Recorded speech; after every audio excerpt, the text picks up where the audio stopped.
Good morning and welcome to Moderna's second quarter earnings call. At this time, all participants are in a listen-only mode. Following the formal remarks, we will open the call up for your questions. Please be advised that the call is being recorded. At this time, I'd like to turn the call over to Lavina Talukdar, Head of Investor Relations at Moderna. Please proceed. Thank you, operator. Good morning, everyone, and thank you for joining us on today's call to discuss Moderna's second quarter 2021 financial results and business updates. You can access the press release issued this morning as well as the slides that we'll be reviewing by going to the Investors section of our website. On today's call are Stephane Bancel, our Chief Executive Officer, David Meline, our Chief Financial Officer, Stephen Hoge, our President, Paul Burton, our Chief Medical Officer, Corinne Goff, our Chief Commercial Officer, and Jackie Miller, our Senior Vice President, Therapeutic Head of Infectious Diseases. Before we begin, please note that this conference call will include forward-looking statements made pursuant to the Safe Harbor provisions of Private Litigation Reform Act of 1995. Please see slide 2 of the accompanying presentation and our SEC filings for important risk factors that could cause our performance and results to differ materially from those expressed or implied in these forward-looking statements. On slide 3, please see the important indication and information for our COVID-19 vaccine, which has been authorized for emergency use in the United States and in many countries around the world. I will now turn the call over to Stephane. Thank you, Lavina. Good morning or good afternoon, everyone. Welcome to our Q2 2021 conference call. Today, I will start by a quick business review of the quarter before Corinne walks you through the commercial update. David will present the key financials. Stephen and Jackie will provide the clinical update, highlighting new human data about our final analysis for COVID-19 vaccine phase 3 Goff study and human data for COVID-19 booster candidates phase 2. I will then come back to close to share some thoughts about where we are heading. Let me start with Moderna COVID-19 vaccine or Spikevax. We are pleased to announce today that our final analysis vaccine efficacy, or VE, in our phase 3 Goff study is holding very nicely at 93%. We are starting to get authorizations for adolescent indication 12 to 17 years of age, receiving authorization in Japan this week and a positive recommendation from the European Medicines Agency in July. An important step toward our vision of an annual respiratory combination booster is the start of a phase 1/2 for mRNA 1010, which is a quadrivalent seasonal flu vaccine.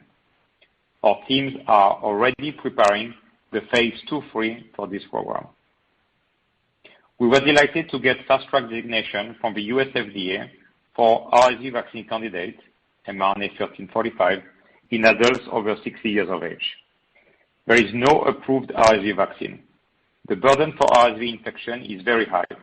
In adults over 65 years of age, according to the CDC, 177,000 hospitalizations and around 14,000 deaths occur annually in the US due to Rsv. Our teams are also preparing the phase 2/3 for this program. Our Zika vaccine has now moved to phase 2. mRNA 3927 for propionic acidemia, or PA, a rare genetic disease, has also started dosing patients in our phase 1/2. And we are pleased to announce recently that we started dosing healthy volunteers in our first autoimmune disease program, mRNA 6231, coding for IL-2.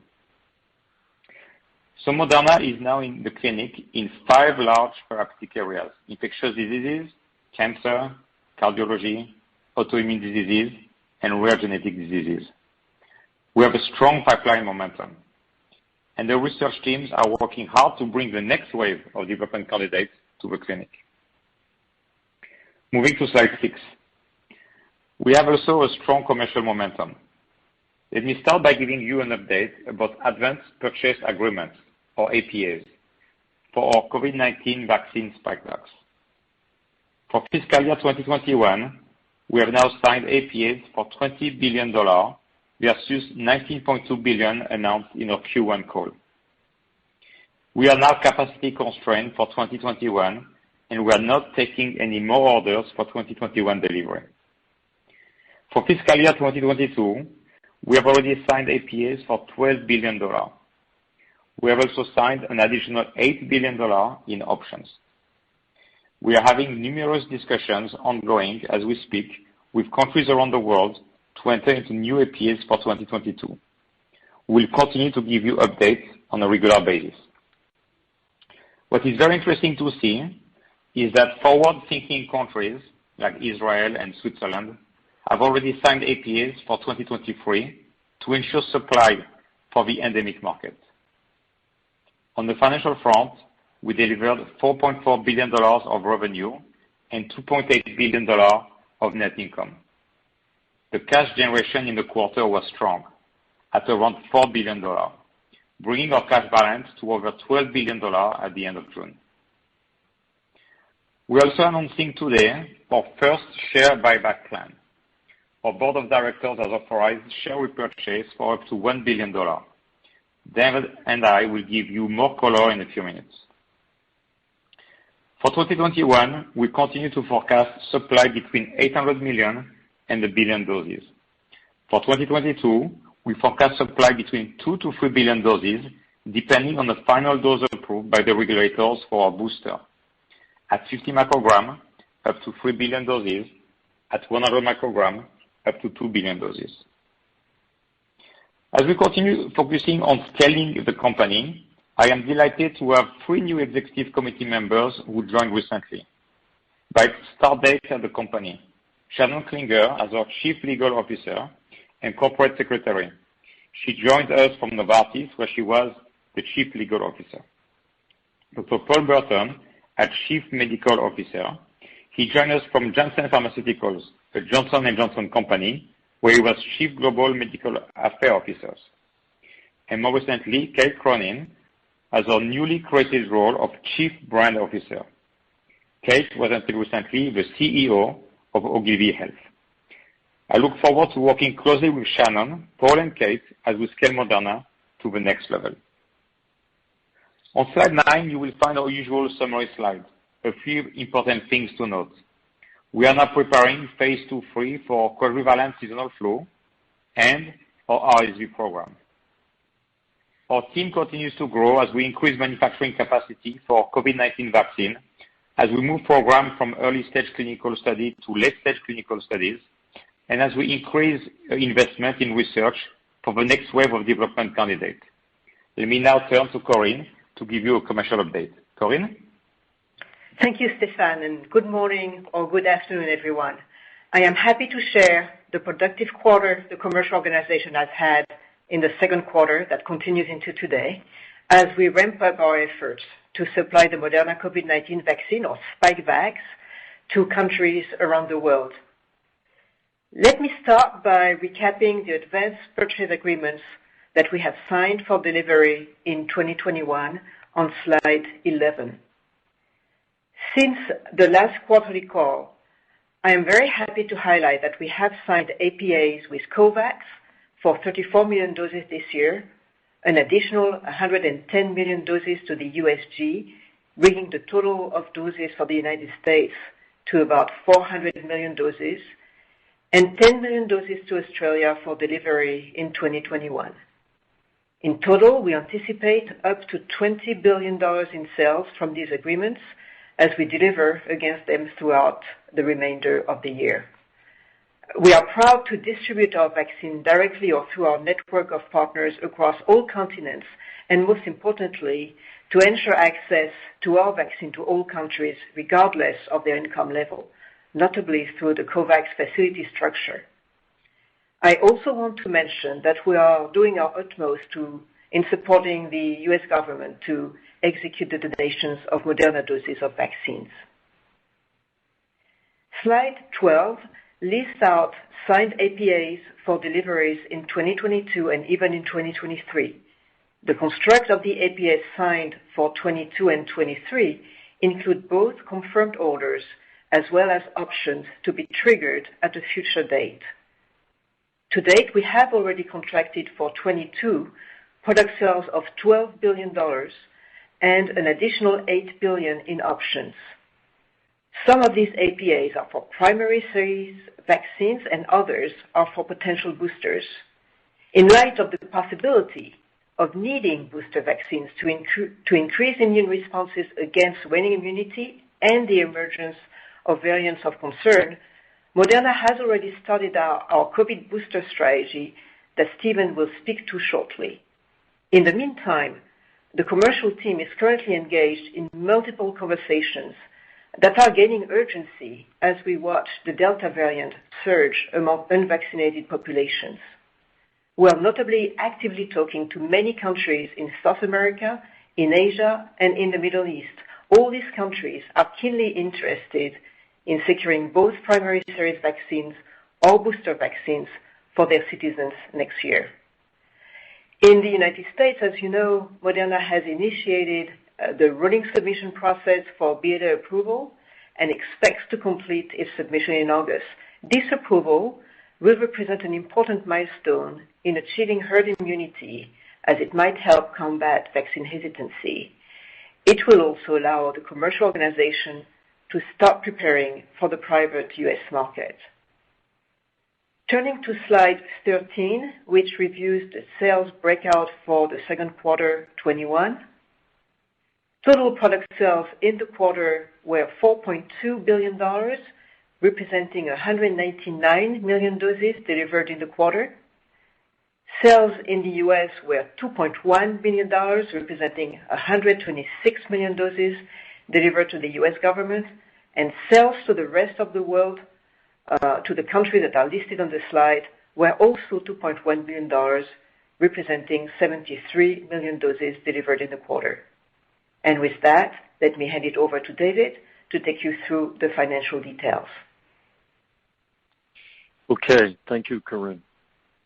We're providing today the analysis of actual 2021 second quarter results along with an updated view of key drivers of financial performance going forward. As in previous quarters, we're presenting our results primarily on a U.S. GAAP basis. In some cases, we also provide additional detail to provide greater clarity on underlying trends. Turn now, please, to slide 15. The transformation of Moderna from an R&D-focused biotech to a commercial company is very apparent when reviewing our financial results. The comparison of the second quarter of 2021 to prior year is not as meaningful due to our dynamic growth, which is why we'll primarily focus on the quarter-over-quarter comparison relative to Q1 on this slide. Total revenue was $4.4 billion in the second quarter of 2021 compared to $1.9 billion in Q1. The increase of total revenue is primarily resulting from the sale of the company's COVID-19 vaccine. Product sales in Q2 were $4.2 billion compared to $1.7 billion in the first quarter, an increase of 142%. Cost of sales were $750 million, or 18% of the company's product sales in the second quarter, compared to $193 million in the first quarter. Research and development expenses were $421 million in Q2 2021, compared to $401 million in Q1 and $152 million in the same period in 2020. The higher spend versus prior quarter and prior year was driven by increased COVID-19 vaccine clinical development activities, including our announced efforts around booster, variant-specific, and multivalent vaccine candidates. Selling, general, and administrative expenses were $121 million for Q2 compared to $77 million for the prior quarter. The growth in spending was driven by commercialization of our COVID-19 vaccine globally, with the biggest increases being in personnel and outside services. Provision for income taxes was $283 million in Q2 after $39 million in Q1, and an insignificant amount in the prior year. Our effective tax rate for Q2 was 9%. Let me remind you of the following. The significant investments to develop the mRNA platform over the last decade resulted in a net operating loss carry forward with a balance of $2.3 billion at the end of 2020. As of December 31, we maintained a full valuation allowance against our deferred tax assets related to these loss carry forwards. As discussed in our last call, we started to release the valuation allowance this year. The majority of the allowance will flow through the P&L over the course of this year through our effective tax rate, prorated based on the cadence of our expected pre-tax quarterly earnings. Over the course of 2021, the resulting non-recurring benefit due to the release of the valuation allowance is about 5 percentage points on our effective tax rate. Our Q2 effective tax rate was lower than the U.S. statutory rate, primarily due to the benefit related to the release of the valuation allowance, the foreign-derived intangible income deduction, as well as a discrete item for excess tax deductions related to stock-based compensation. We recorded net income of $2.8 billion in Q2 after $1.2 billion in Q1, an increase of 128%. Diluted earnings per share for Q2 were $6.46. Turning now to year-to-date financial results compared to prior year on slide 16. Total revenue was $6.3 billion for the 6 months ended June 30th, compared to $75 million for the same period in 2020. The significant growth was driven by the sales of 302 million doses of the company's COVID-19 vaccine. Cost of sales was $943 million, or 16% of the company's product sales for the 6 months ended June 30th, including third-party royalties of $232 million. Reported cost of sales was reduced by 3 percentage points due to the consumption of previously expensed inventory of approximately $200 million. Research and development expenses were $822 million for the 6 months ended June 30th, compared to $267 million for the same period in 2020. The growth in spending in 21 was largely driven by increased mRNA 1273 clinical development and headcount. Selling, general, and administrative expenses were $198 million for the 6 months ended June 30th, compared to $61 million for the same period in 2020. The growth in spending in 2021 was mainly attributable to the company's COVID-19 vaccine commercialization activities. For the 6 months ended June 30th, we recorded provision for income taxes of $322 million compared to an insignificant amount for the period in 2020. Our effective tax rate for the 6 months ended June 30th was 7%. It was lower than the U.S. statutory rate, primarily due to the non-recurring benefit related to the release of the valuation allowance, the ongoing benefit of the foreign-derived intangible income deduction, as well as a discrete item for excess tax deductions related to stock-based compensation. Net income was $4 billion for the 6 months ended June 30th, compared to a net loss of $241 million for the same period in 2020. Diluted earnings per share were $9.30 for the 6 months ended June 30th, 2021. Turning to cash and selected cash flow information on slide 17. We ended Q2 with cash and investments of $12.2 billion compared to $8.2 billion at the end of Q1. The increase is driven by our commercial sales and additional customer deposits received in the second quarter for future purchases of our COVID-19 vaccine. Net cash provided by operating activities was $4.1 billion in Q2 after $3 billion in Q1, totaling then $7 billion year to date.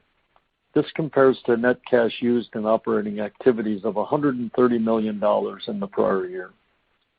Cash used for purchase of property and equipment was $65 million for the 6 months ended June 30th, compared to $25 million for the same period in 2020. Similar to last quarter, before providing an updated financial framework for the remainder of 2021, let me point out a few areas that are important to keep in mind when modeling expected 21 financial performance. Starting with cost of sales on slide 18. Cost of sales includes the cost of goods manufactured, third-party royalties, as well as logistics and warehousing costs. As you may recall, we began capitalizing our COVID-19 vaccine inventory costs in December 2020 following emergency use authorization. Prior to the authorization, inventory costs were recorded as research and development expenses in the period incurred. In Q1, a zero-cost inventory balance of $184 million was sold and benefited our cost of sales. If inventory sold during the first quarter was valued at actual cost, our cost of sales would have been $377 million, or 22% of product sales. In Q2, cost of sales of $750 million, or 18% of product sales, were no longer materially impacted by the zero-cost inventory, hence the relevant comparison is the adjusted ratio in Q1. The reduction of cost of sales as a percent of product sales when comparing to the adjusted cost of sales in Q1 is primarily driven by a customer mix-driven increase in our average selling price during the second quarter. Now turning to our cash and investment position on slide 19.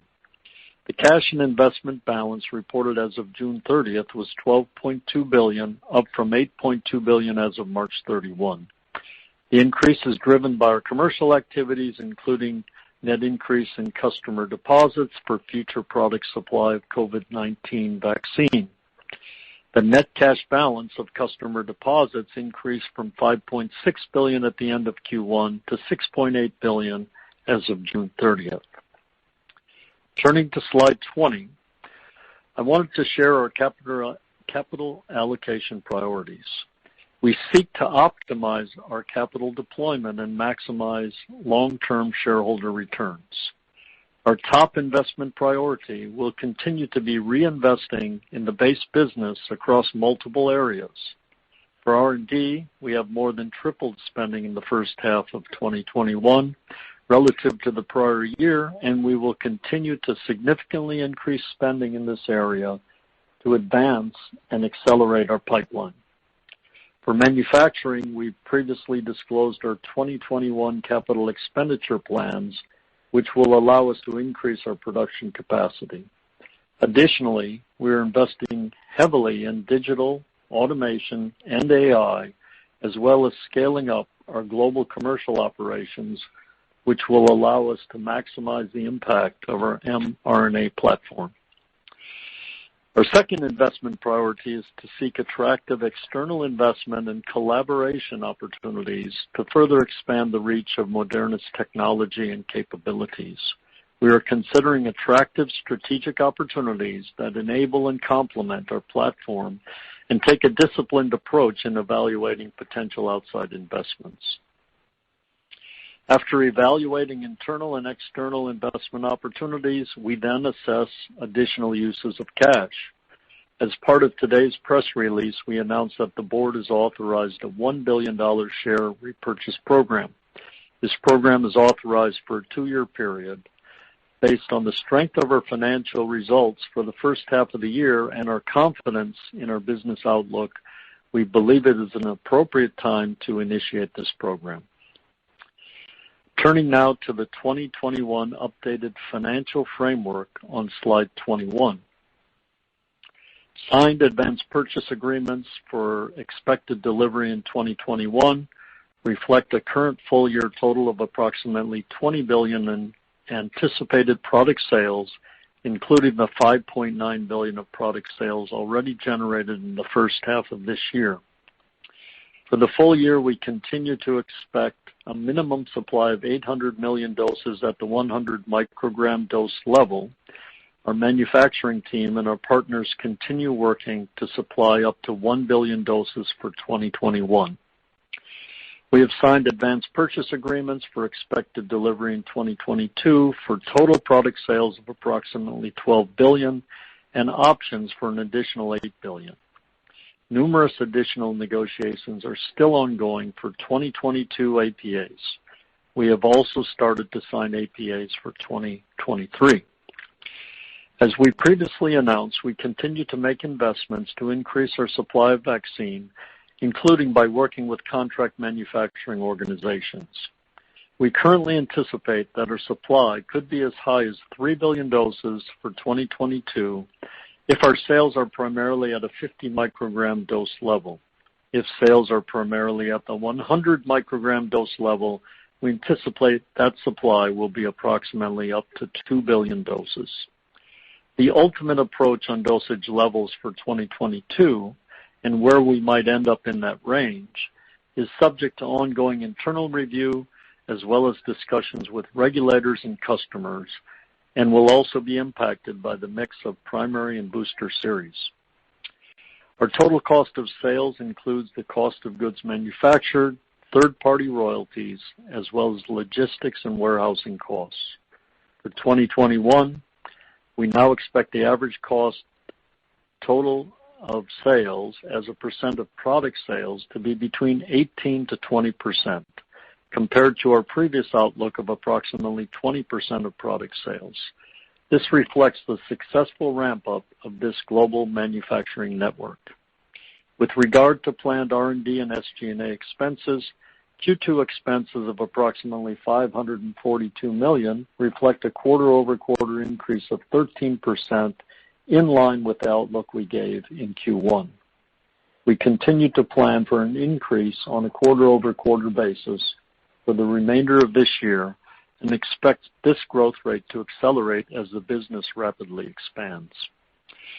Based on further increased visibility of the utilization of our accumulated net operating loss carryforward, expected global sales mix, and the mentioned discrete benefits in the first half of this year, we now expect our all-in 2021 tax rate to be approximately 10%.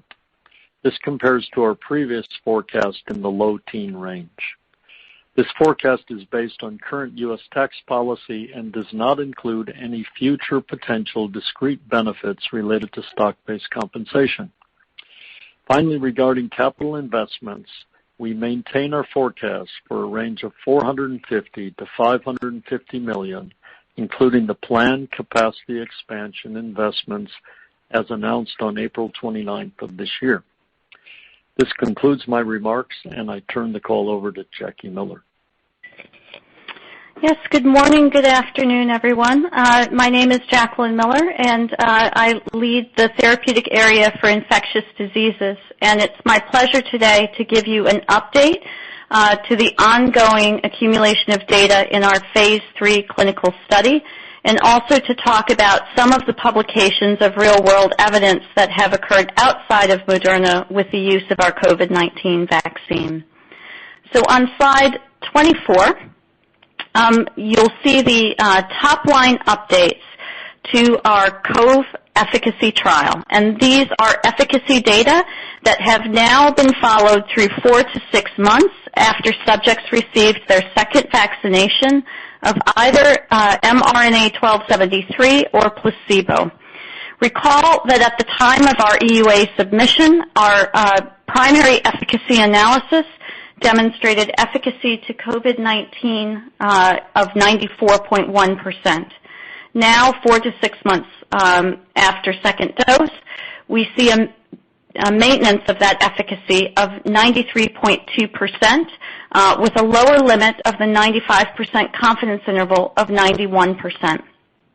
We continue to maintain efficacy against severe COVID-19 disease with updated vaccine efficacy of 98.2%, and currently have 100% of efficacy against deaths caused by COVID-19.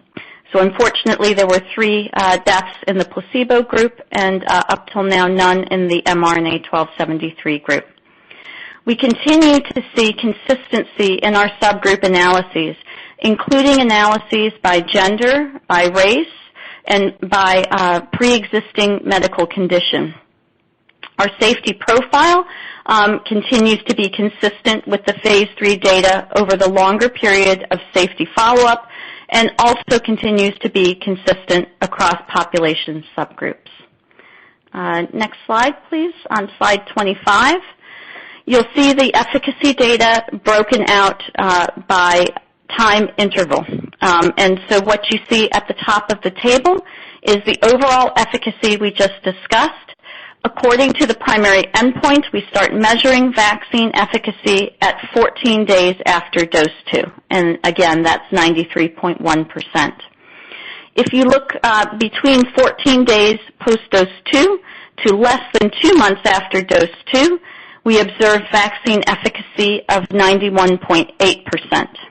And 94% if you look 2 months after dose 2 to less than 4 months after dose 2.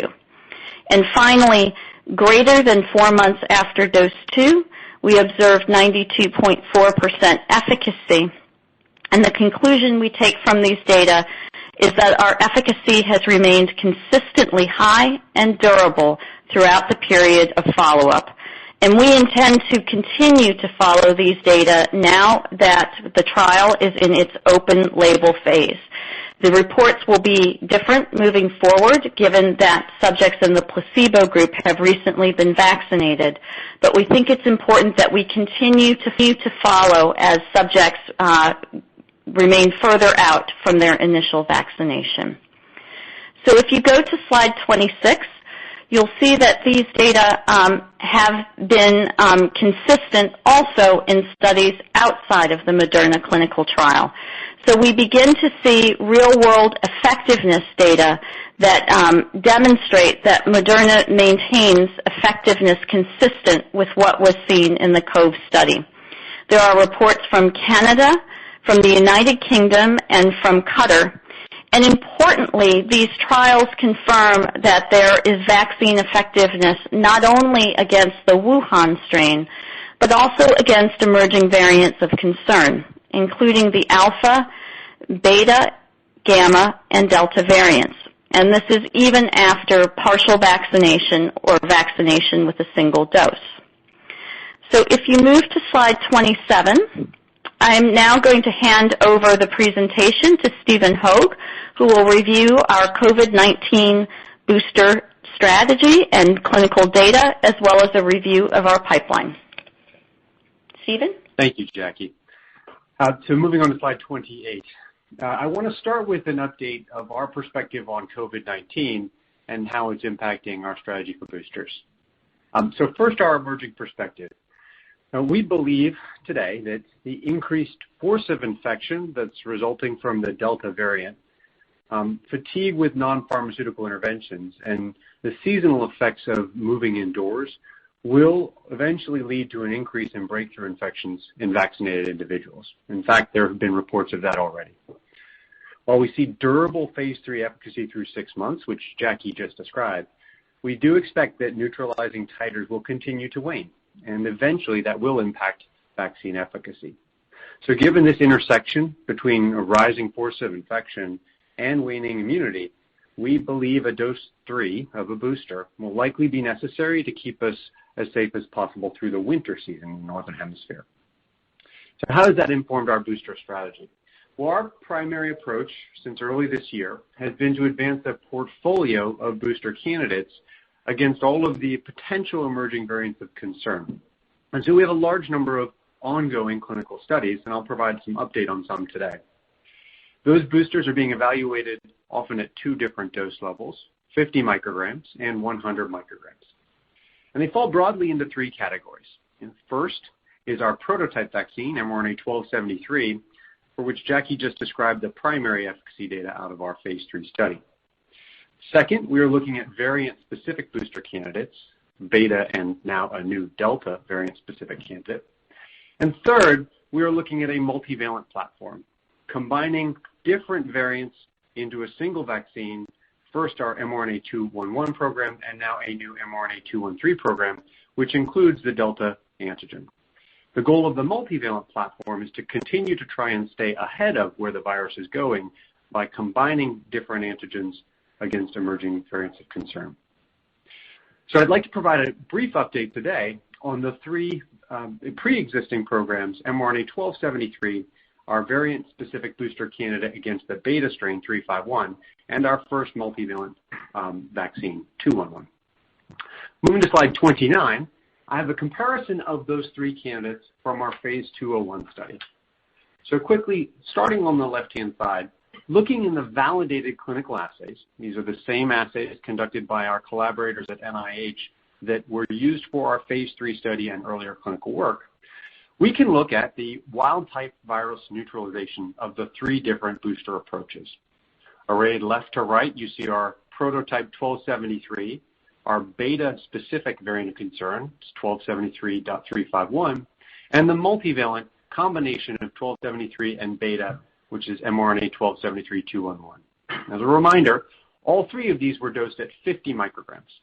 And what I'm showing you on the left-hand side is the pseudovirus neutralization titers in the validated assays at day 1, immediately prior to boosting, day 29, and in some cases, day 15. Now, all of the participants in this study had previously received the Moderna vaccine 2 doses, just as Jackie had described. And at approximately 6 to 8 months after they had participated in one of our clinical studies, we offered them a chance for this booster. So you can see at the baseline day 1, 6 to 8 months after primary series, neutralizing titers are somewhat lower in all three cases. With a booster dose of vaccine, all three boosters, we were able to substantially increase the neutralization against the wild-type virus. As you can see, for 1273, a 16.7-fold, approximately 11-fold at both day 15 and day 29 for the beta variant of concern, and 38 to 46-fold with the 211 multivalent platform. So that's against the ancestral virus on the left. How did we do against the variants of concern? Well, at the time when we initiated this study, we were particularly concerned about the B1351 variant, now it's named beta variant, and the P1 gamma variant. And what we did is we set up assays to evaluate the performance of the booster vaccines 2 weeks after booster in all of those, and again, compared it against the ancestral virus D614G that we've used elsewhere. What you can see in all three cases is when you compare the boosting that's happening and compare that to the level of titers, neutralizing titers, that was seen in each of those groups of people against their 1 month post their second dose, you can see strong boosting against all the variants of concern by all three booster strategies. In fact, it's very encouraging to see that 1273, our prototype vaccine, was able to increase titers against the 351 strain and the P1 gamma strain. Now, as you look to the left, you'll see the level of boosting might be slightly higher with our multivalent platform, which is directionally higher titers, particularly against the 351 and P1 strain. But overall, the boosting remains strong across all three variants of all three approaches. And as a result of this data, we've made the determination that against these variants of concern, we believe the prototype vaccine, mRNA-1273, is more than sufficient as a booster, and that there's no obvious advantage to working with the beta including variant boosters at this time. It's also worth noting that the epidemiology has moved away from the beta variant of concern towards the Delta variant of concern that we've spoken about extensively. So how did we do then in that 1273 against the Delta variant of concern? Moving to slide 30, I'm presenting data here which has been submitted in a manuscript. It's actually in press as we speak, looking at the performance of 1273 over 6 months after primary series against the variants of concern. The third dose booster of 50 microgram of 1273, pseudovirus neutralization titers here in our research assays was shown. And just to orient you quickly to the slide, we're looking against wild type, beta, gamma, and delta variants of concern. The data on the first three columns deals with the month 1 post-dose 2, so immediately following the primary vaccination series, for which we have the really strong efficacy data that Jackie just described. And as you can see, we see high titers against the wild-type strain, 1,200 in this assay in this group, and substantially lower titers against the beta and gamma variants of concern, as has previously been reported. Following those subjects forward to month 6 to 8 after their second dose, what you can see is waning, both for the wild-type virus, although it remains detectable levels of titers, but also for the variants of concern, particularly beta, gamma, and delta. In fact, as you can appreciate in those middle 4 bars, beta, gamma, and delta neutralizing titers had fallen below the level of detection of the assay for a decent number of participants in all 3 cases. Now, the great news is that a 50 microgram dose of mRNA-1273 was able to boost against all 4 of those viral strains. And 14 days post-dose 3, we show the titers on the far right, again, all 4 bars. We saw 23-fold boosting against the wild-type strain to levels that are significantly above the level we'd seen just after second dose, 1 month post-dose 2. Saw 32-fold boosting against beta, 43-fold boosting against gamma, and 42-fold boosting against delta. Again, all reaching levels that are significantly higher than previously seen. And that is very encouraging, and we think confirms our selection of the prototype booster as likely to be protective against the circulating variants of concern, particularly Delta presently. So advancing that mRNA-1273 program at 50 microgram booster into phase 2 is something we did in parallel. And on slide 31, I'm happy to provide an update on the phase 2 results from that larger study of the prototype booster. So earlier this year, our phase 2 study of mRNA-1273 was amended to offer a third dose of 1273 at 50 micrograms to all interested participants 6 months out from their second dose of the vaccine. A total of 344 participants elected to receive that dose. And the top-line results are reported here. And we have a manuscript in preparation that we'll be submitting shortly. The results are generally consistent with what I've already shared from the Choi et al. Data. And that means that neutralizing antibody titers had waned significantly prior to boosting at 6 months. No surprise. A third dose, 50 micrograms, of mRNA-1273 boosted neutralizing titers to levels that are above the phase 3 benchmark. And again, this now being done in our clinically validated assays with our colleagues at NIH. After a third dose, similar levels of neutralizing titers were achieved across age groups. And importantly, a subgroup analysis of older adults over the age of 65 showed they were both able to boost significantly and achieve levels that are comparable to younger adults, which is really encouraging. And the safety profile following the dose 3 at 50 micrograms was similar to that observed previously for dose 2 of mRNA-1273. In total, we think this is really encouraging data on the potential for a 50 microgram booster of mRNA-1273. But moving to slide 32, where does that leave us on our COVID booster strategy or a delayed third dose approximately 6 to 12 months after vaccination? Well, we believe a booster dose is likely to be necessary this fall, particularly in the face of the Delta variant. Our clinical data right now, we think, supports a 50 microgram mRNA-1273 booster, and we see no obvious advantage for beta-containing variant candidates, driven both by the data I presented today and the evolving epidemiology.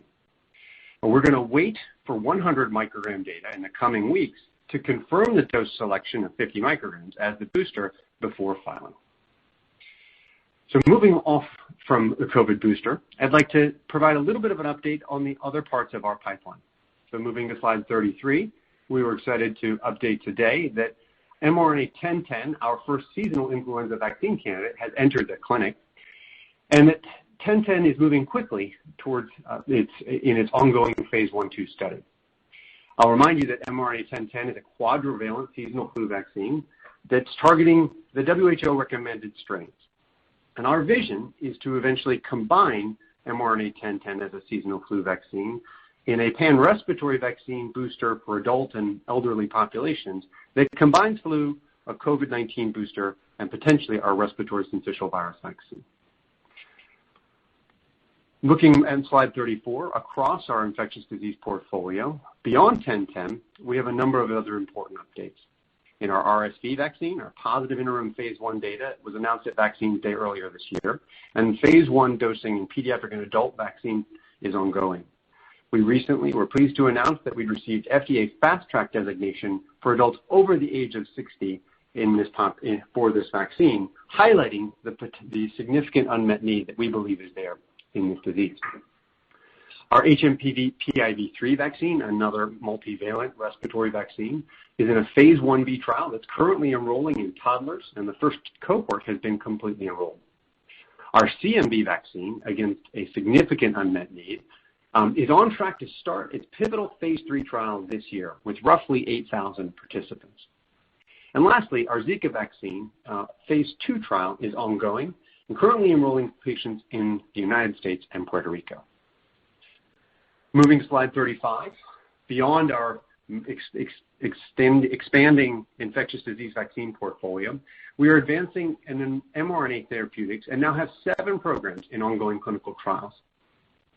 In oncology, our cancer vaccines programs with Merck include the personalized cancer vaccine and KRAS, and we have 2 intratumoral programs in ongoing phase 1 studies, one a triplet program, ourselves, and an IL-12 program in combination with AstraZeneca. In our cardiovascular therapeutic area, we have 2 programs, the VEGF program ongoing with AstraZeneca in phase 2, and a preclinical relaxin program. In autoimmune, we were excited to announce that we had started dosing our first patients in an IL-2 phase 1 study, and that continues. And the PD-L1 program remains in preclinical development. And lastly, in rare diseases, we have been dosing for this year in our propionic acidemia program in phase 1, and MMA, GSD1A, and PKU programs are in preclinical, and we look forward to starting those in the clinic. Briefly on page 36, you can see our expanding pipeline of clinical programs and the continued advancement across all of our therapeutic areas, but most notably of our prophylactic vaccines modality in infectious diseases. With that, I'd like to turn the call back to Stephane Bancel for closing remarks. Thank you, Corinne, David, Jackie, and Stephen. Before taking your questions, let me share a few thoughts.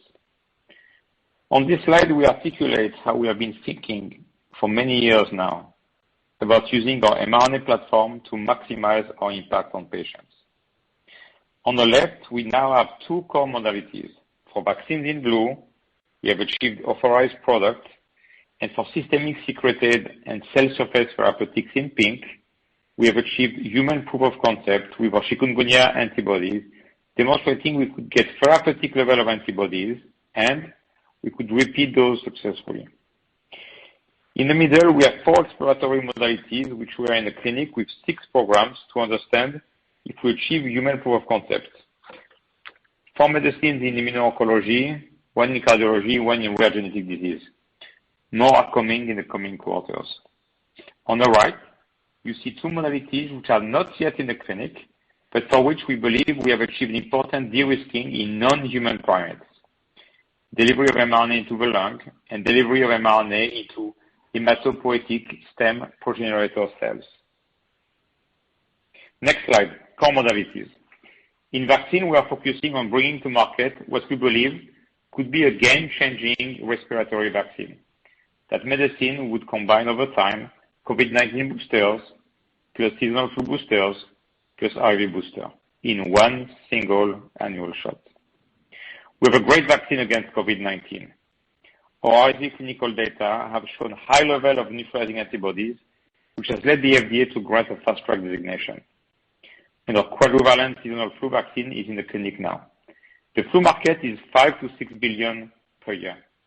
Despite flu vaccine efficacy being notoriously suboptimal, around 60% in a good year, and down to around 30% in a bad year.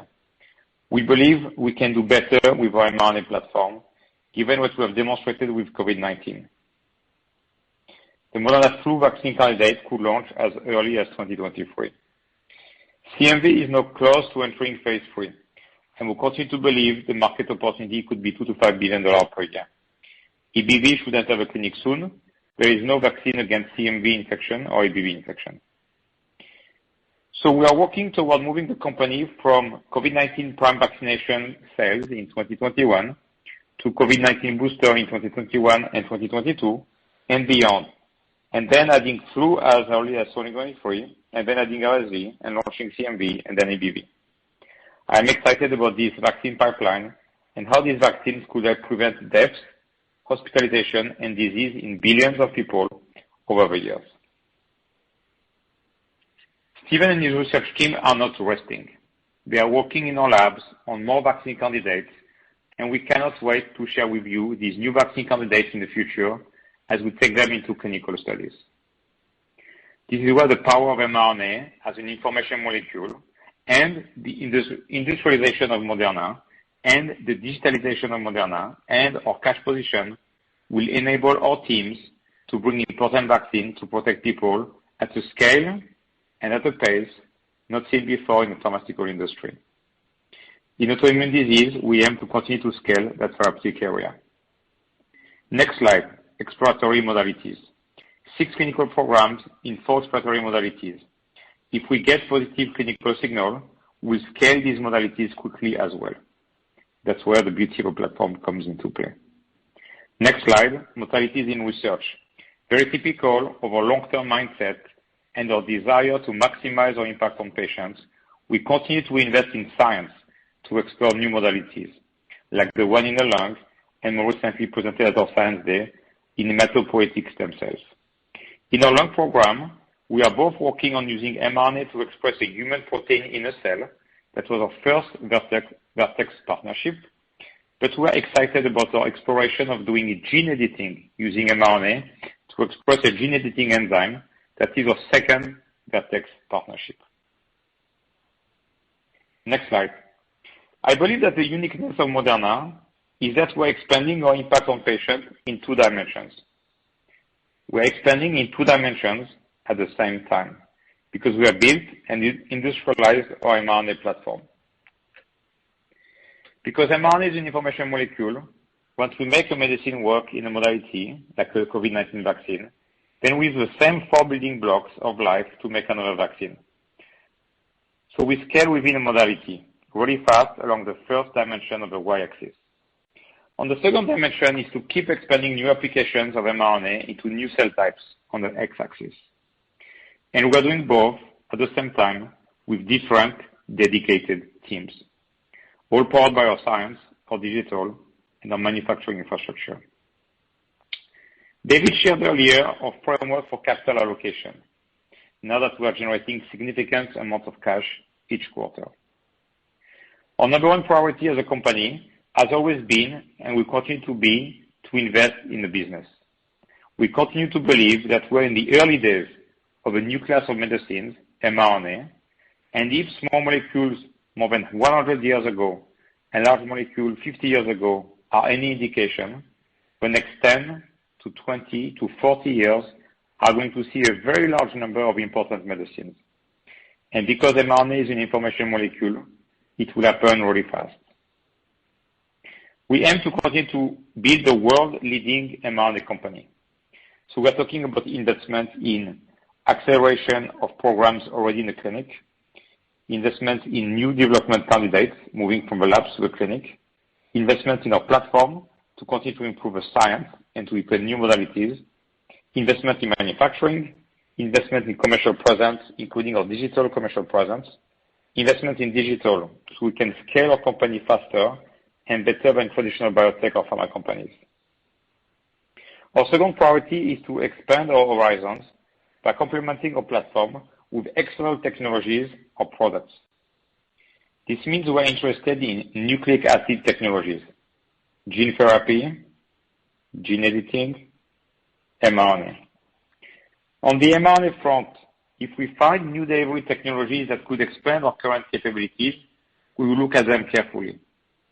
We would be interested in technology licenses and/or in development candidate licenses and/or, if it makes sense, M&A.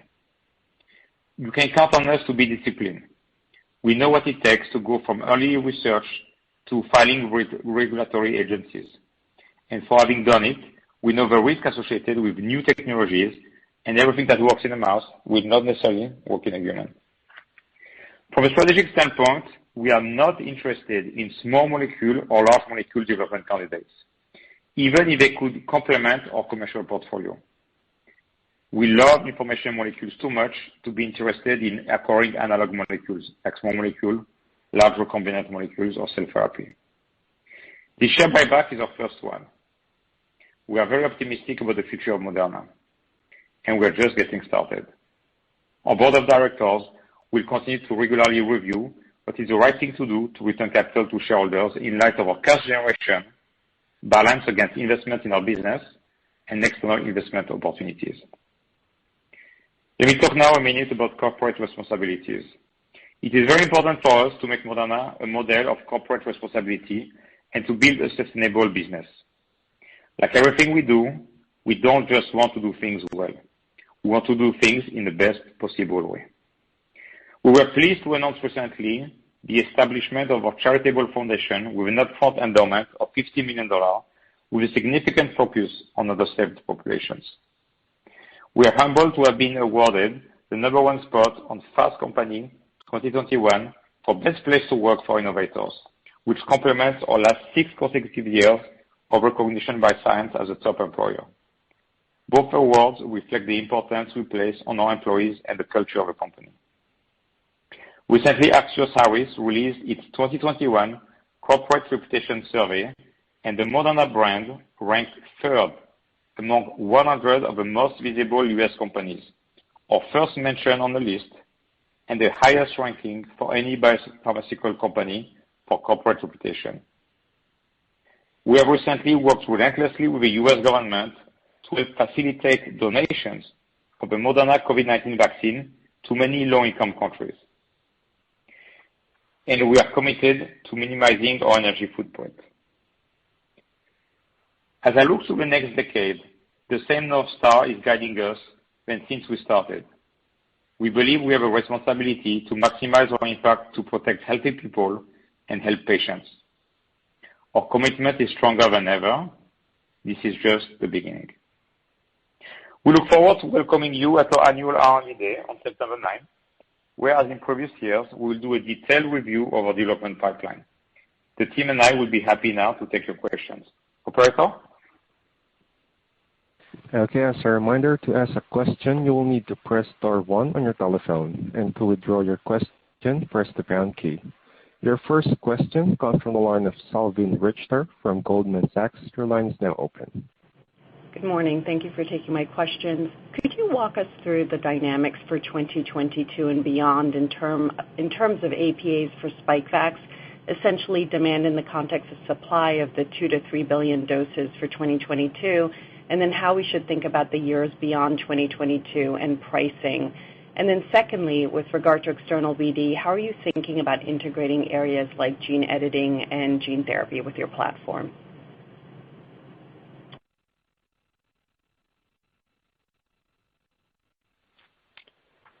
Maybe I'll start on the answer on 22-23. So, as we said, right now we've announced that we're increasing our capacity. We see very strong demand continuing in the context of the pandemic well into 2022, and hence we've given you the range of 2 to 3 billion doses, depending very much on whether our customers are still purchasing for primary series or if they're looking at boosters, and then depending on the eventual dosage for boosters. So I think it's really going to evolve as to exactly what that looks like in terms of dosage.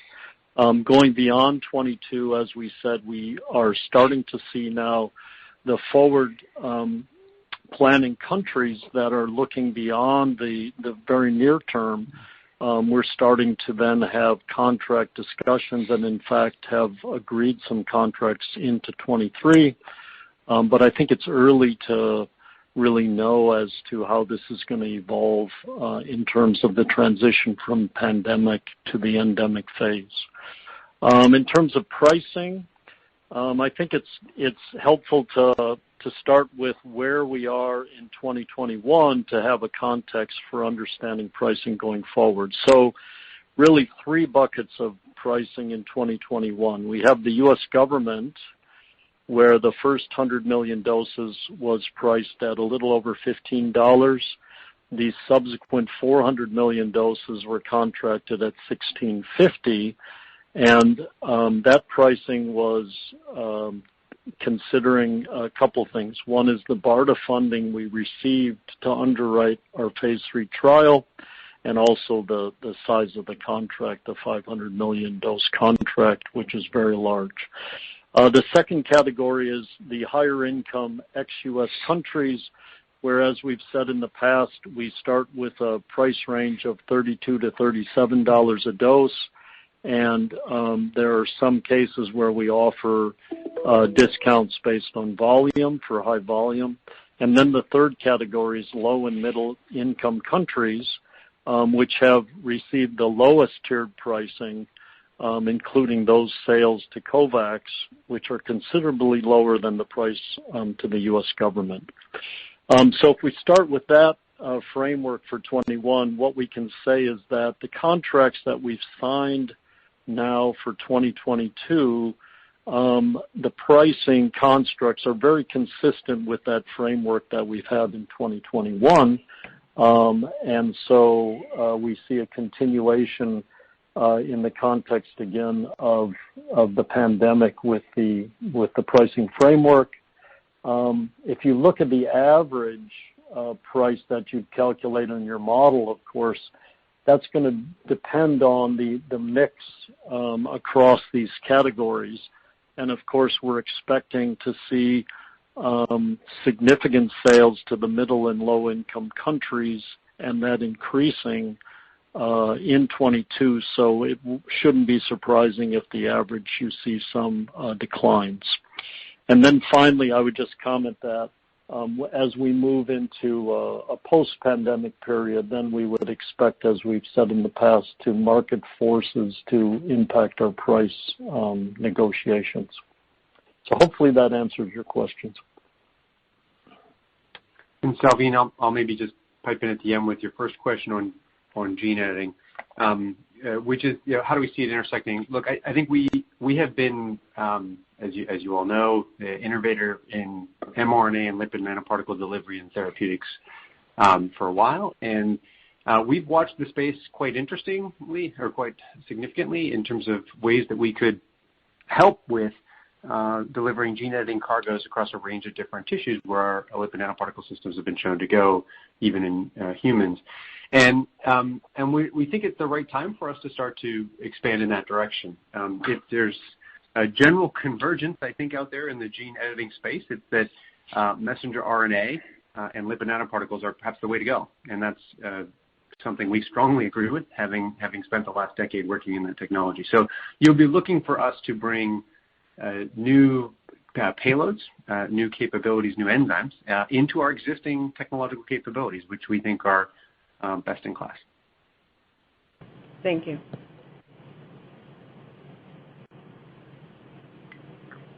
And your next question comes from the line of Matthew Harrison from Morgan Stanley. Your line is now open. Great. Good morning. Thanks for taking the questions. A couple related questions on boosters, if I may. I guess first question is, maybe you could just put in context some of the information we're hearing from the FDA or the CDC, especially ACIP, on their position on boosters and how you would expect that to evolve over the coming months. Second, could you comment on the potential for a multivalent booster and how you might be thinking about that in the context of the data you presented today, especially just on using a third dose of the existing shot? And then third, could you maybe just comment on your views of long-term virus evolution? Obviously, typically, viruses tend to evolve towards more infectious but lower virulence. And so I'm wondering what your thoughts are on the long-term booster market, obviously, versus the sort of near-term booster market when infections may still be quite high. Thanks. Sure. Thank you, Matthew. So let me try and take the first question first. So, I think we are going to always defer to what's happening with the public health officials in terms of when they think the appropriate time to recommend a booster vaccine is necessary. Where we see the data ourselves, I can't speak to the challenges they face, but what we see is the potential for waning immunity. In fact, if you look at back at our vaccines day, we had Professor Davenport come in and present work that he'd done at University of New South Wales in Australia, showing what he predicted back in March would be the picture for waning immunity from the vaccines. It was recently published in Nature Medicine. I had a chance to open it, and it's looking remarkably prescient. Because the predictions he was making about the relative strength of the different vaccines suggested that small differences in efficacy would start to emerge to be larger differences in efficacy at about 250 days as neutralizing antibody titers waned. And that may be what we're starting to see. And if you play that forward, if you assume he's been right about those predictions, then that picture continues and continues through a year with continued declining neutralizing antibody titers over that time. And eventually, we therefore believe a real increase in breakthrough infections and disease, even with vaccinated participants, even with mRNA 1273. So we continue to want to be vigilant because that trend and those predictions we think will come to the fore. And I think the Delta variant has taught us to also be incredibly humble in the face of the virus's ability to fight back and increase its transmission. I mean, I think most of us would have thought SARS-CoV-2 was a pretty good infector earlier this year. Delta has shown us that it can make huge steps forward. And so for all those reasons, we think that it's appropriate to be cautious. Our approach is not to is to defer to public health on when boosters are going to be necessary, but to bring forward the best options as we see them based on the science that we see in the evolving epidemiology. And that's where I think our conclusion today is given beta, gamma, and particularly Delta, given the real-world efficacy that we're seeing out there against Delta right after vaccination with 1273 and the neutralizing titers that we can see that I presented today against Delta with a 1273 prototype dose, that we feel pretty confident that that's actually the right way to approach this round of the fight with the SARS-CoV-2 virus. Now, if I pivot to the second and third questions you asked, this is not the last round of the fight with SARS-CoV-2. We expect it to have at least a couple more rounds, and maybe annually. We're just going to continue to fight this virus back. And that's where we think multivalent boosters continue to be an important part of the scientific strategy. As you look forward to, say, early 2022, Delta is what we're fighting right now. But what are we going to be fighting, in 2022? What new variant of concern? There will be one. And I look at the evolving picture with Delta and the overall variants of concern, and there's a couple of specific things that jump out at me. There are now, I think, 5 point mutations in the various variants of concern, 3 of them present in beta and gamma. We've talked about them, the 417, 484, and 501 mutations. And now there's 2 mutations in the receptor binding domain in the Delta strain, 452 and 478. And those 5 look like the ways in which the virus has tried to step away from our neutralizing immunity with our vaccine, immune evasion. If you think about how this might play forward, it seems logical to us that those 3 mutations present in the beta-gamma line and those 2 mutations present in the Delta might find some way to combine in new and potentially scary ways. And if that came with the increased transmissibility, the force of infection that Delta can achieve, that might be a significant threat. And so we view our multivalent platform as the best place for us to try and anticipate that threat. And logically for us right now, that would be looking at a beta-gamma or a beta variant of concern combined with a Delta variant of concern and evaluating that going forward. And that's the 213 program that we're going to be looking at. But we don't think that's for this cycle. We do really believe that 1273, a booster dose, will hold up against a Delta right now. The long-term virus evolution question is a great one. And, I would say, we just got to be humble. We've not faced a variant, a virus quite like this. And again, I don't think any of us would have predicted the step change in transmissibility that was seen with Delta over the last 5-6 months. And so I wouldn't rule out that the virus doesn't have those kinds of surprises in its future. But if you take a very, very long view, 5-10 years view, I would say that we continue to think the model for what SARS-CoV-2 will look like in terms of an endemic market is probably predicted by other respiratory infections, the endemic coronaviruses like OC43, which every year have rates of reinfection in adult populations and young kids. Every year results in hospitalizations and some deaths, including in this country. And we therefore believe there will be a long-term endemic market. The virulence of those viruses, as you pointed to, is lower, and that's good news. Hopefully it's not as big of a threat as we're seeing right now. But we need to be cautious and humble because SARS-CoV-2 keeps surprising us. And maybe that virulence will be something more substantial than we see in endemic coronaviruses. So we're hopeful that it will that virulence will decline, but we really do believe the virus is here to stay for the long term, and therefore there's going to be a need to regularly boost particularly high-risk older populations against SARS-CoV-2 into the future.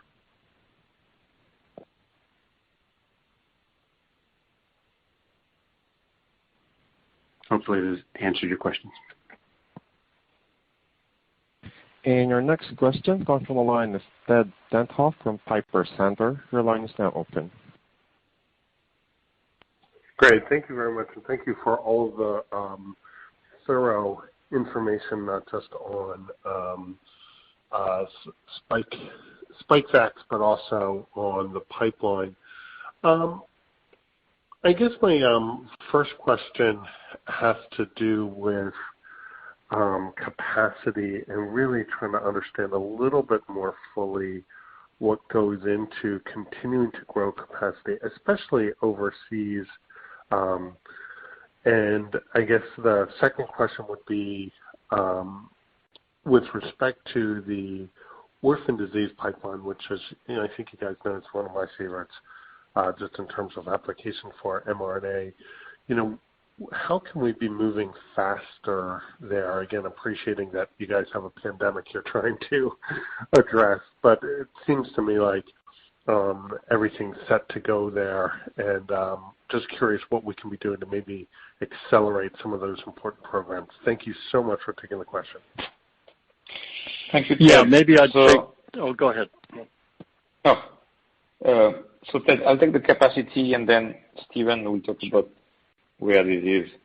So as you recall, Ted, we've announced, I think it was in February, that based on the market feedback of the countries, given the high efficacy of our vaccine, that there was a lot of demand. And so if you recall, we decided to make very significant manufacturing capacity increase, 50% addition in the U.S. It's all at our U.S. site for drug substance in Norwood, and then the doubling of the OUS capacity at Lonza and Roving. Our goal is to, as I said in my remarks, depending on the booster dose, which until we have final say by the regulator and until we see the 100 microgram data for 1273 third dose, as Stephen described, we won't know for sure. But if you model both the prime series APAs that have already been ordered, which will be, of course, at 100 microgram, if you model what we anticipate in the mix between prime series and booster vaccines for Spikevax, if the booster dose was 50 microgram, we could have up to 3 billion doses of supply. And if the booster dose was 100 microgram, that could take us up to 2 billion of supply. So it's a bit hard to think about it. What we're trying to do is to not have the challenge we're having this year, which is a happy problem. As I said in my remarks, we are still tracking for 800 million to 1 billion doses this year. But I've also said that we are not taking any more orders for 2021 because we are totally maxed out. And of course, we would want to be in a position where we can answer to any countries wanting more vaccines. And so by doing those investments, we really are hoping that next year we can make sure that we can fulfill all the demand we're going to get from the market. And as Corinne mentioned, while we have already signed $12 billion of APAs for next year, and there is, with those countries, an additional $8 billion on top of the 12 of options that those countries have. There are still a lot of discussions ongoing, and so what we want to do is to maximize the penetration of Spikevax around the world. And I believe that the new data of this morning showing that the efficacy, the final efficacy of the COVE study is holding very nicely, I think will just be yet another argument for countries to want to vaccinate as many people as they can in that country with 1273. Yeah. That's helpful. Stephen, do you want to talk about orphan disease? Yeah, Ted, I think we've had a longstanding commitment to these populations, and that's as strong today as ever. And we hear and want to do everything we can to accelerate these medicines for them. It's important to say this is, fast to the finish is the goal, not the fast to the start. And while we're pleased with the start of the propionic acidemia program and hopefully shortly MMA and others in the clinic, our goal is obviously to rapidly move through those phase 1 studies that find the right dose and hopefully then rapidly move into pivotal studies. And as you know, that can happen very quickly. And so particularly in rare diseases, particularly with some early positive clinical data. And so that's what we're trying to do right now, is anticipate that positive data, expand and build out our team in that therapeutic area, and begin the more foundational preparations for closing very quickly if we can get some encouraging positive clinical signs. But working every day to try and get to accelerate the time to those early data, and as well as I said, prepare for that future.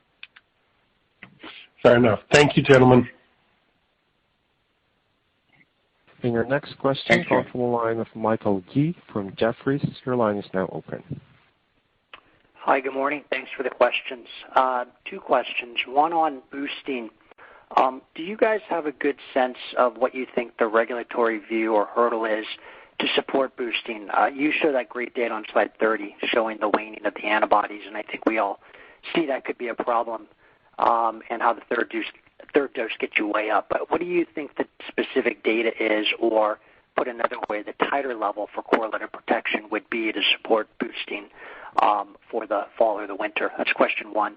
And then question 2, a little bit similar, on flu, with that data coming up later this year, is it your view that significantly higher levels of antibodies will lead to significantly higher efficacy, and that with just a larger study that will also be supportive of a launch, I think you said in 2023. Thank you. Sure. So I'll try and take the first question, which was, so as you pointed to, well, we do not currently have a correlative protection in the world, unfortunately, for any of the vaccines, and so it's very hard to say objectively what titer, what level is this sort of the minimum level. Which is why in our minds, and subject to the regulators to developing their own perspective, but in our minds, the right way to benchmark this has been, let's look at that really consistent, high, durable efficacy in phase 3. Let's look at the neutralizing titers that support that, and let's do better. Let's get above those titers. Because if we can exceed those titers, where we were just after the primary vaccination series, then it should stand to reason that we should be able to provide durable protection at or above the levels that we saw before. Now, of course, the virus is evolving, and that's where we see Delta, and we have to be humble about that. But the good news is it looks like in the real-world data that the vaccine 1273 is holding up against Delta, even with partial vaccination, as Jackie mentioned in her slides, and with some of those references. And so we do think that getting at or above those levels should hold up quite comfortably. How much above those levels? Is it 1.0? Is it 2.0? Is it some other number? I think that's ultimately going to be a sense that we want to have between ourselves of the data that we have, the benefits of the different dose levels, 50 microgram, 100 microgram, and again, the data we've already seen in terms of phase 3, and then a dialogue with regulators about how they see that benefit risk. But as it stands today, we think the 50 microgram data that we presented really looks encouraging and likely meets that standard. But we want to hold off, look at the 100 microgram data in just a few weeks here, and decide, nope, that's the right call. We've got to the levels we need to, and we think we can reset immunity in a vaccinated person with a third dose at or above the levels that have been driving this durable protection to date. I'm sorry, I missed the second question. Could you just repeat it? Yeah, similar, I guess, in flu, that when you have data later this year, I suspect you believe the titer levels will be extremely high. I think there's some better understanding based on regulatory guidance documents that for flu there's some acceptable levels, and you could certainly compare it to approved products that high levels there would be supportive of a larger study and a fast path market. That's right. Yes, thank you for reminding me. So we haven't provided guidance on when we expect to be able to get through those subsequent studies and ultimately what that regulatory path is, because we have to engage in that discussion with the FDA and global regulators, and those are ongoing. And so it's really subject to them agreeing. But I would agree with your characterization. It's certainly our hope and view that because it's a well-understood market with things like the HAI titers, that even a new platform like messenger RNA might be able to leverage some of that thinking in terms of immunogenicity and safety as we think about moving forward to approval. We'll ultimately have to show efficacy and real-world efficacy as well, because that's what's going to be of interest for payers. But again, the regulatory path is going to be subject to discussions with regulators that are ongoing. So I can't provide more guidance at this time. Thanks. And your next question comes from the line of Gena Wang from Barclays. Your line is now open. Thank you. I have 3 quick questions. The first one is, if boost shot turn out to be 50 microgram, should we still expect similar price range among the 3 buckets during pandemic phase? And then number 2 is, could you walk through the clinical trial development path for a single shot vaccine against COVID, flu, and RSV? And the third question is regarding the external investment opportunities. You mentioned that expanding to 2 new modalities, lung and hematopoietic stem cells, but gene editing with lipid nanoparticle delivery, currently focusing in the liver. Does that mean you are willing to expand to the liver diseases? So let me take the first question, Gena. On the boost, the price is not linked to the mass, so we anticipate the price of boosting to be set up and not related to dose. I'll let Stephen talk about the second question. Is that okay? So I'm happy to take that question, Stephane. This is Jackie, and it's around the clinical development plan for a booster combination vaccine. And the good news is there have been multiple combination vaccine developments in the past, maybe not for this kind of a groundbreaking indication, but typically what we do is license the initial components first, and you know that we are working on our BLA for COVID. We are preparing phase 2-3 for flu and for RSV, and then we would look to license the combination vaccine through immunobridging. Thank you, Jackie. Thank you, Jackie. Go ahead, Stephen. Stephen, go ahead. I was going to take the gene editing unless you want to, Stephane. One comment, too, on Jackie's point. We already do have combination vaccines like the HMPP/3 vaccine, so we hopefully do have some experience there technically. On the gene editing question, we do have, as you know, programs that target the liver, but as we've presented at previous science days and even today, we have a platform technology that also we think allows us to get in broadly into the immune system, and particularly hematopoietic stem cells. And so where we imagine our strong suit to be is in delivering nucleic acid technologies to those areas. And of course, as we look to expanding in gene editing, you'll see us look to those technologies that we've got the most experience with first, and then bringing a range of different payloads into our capabilities. Thank you.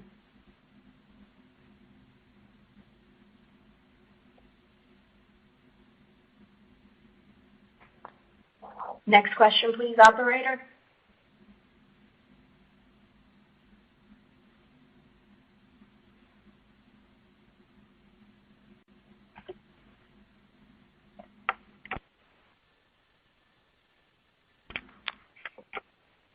operator?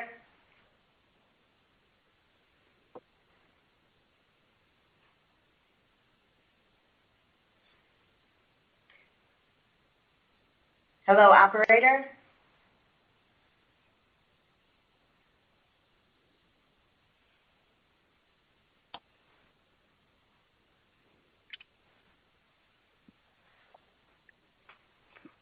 Lavina, it seems that we have lost the operator. I hope. Yes. Sorry? Sure. Corey from JP Morgan, if you are online, can you please unmute yourself and ask your question?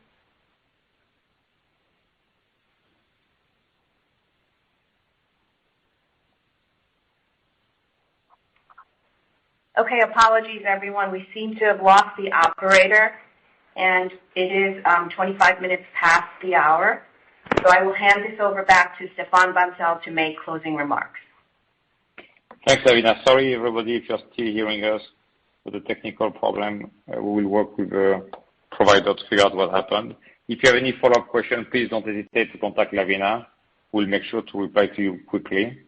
Thank you for coming in today, and we look forward to talking to you at the latest for R&D Day on September 9th. Thank you, and have a great day. Bye.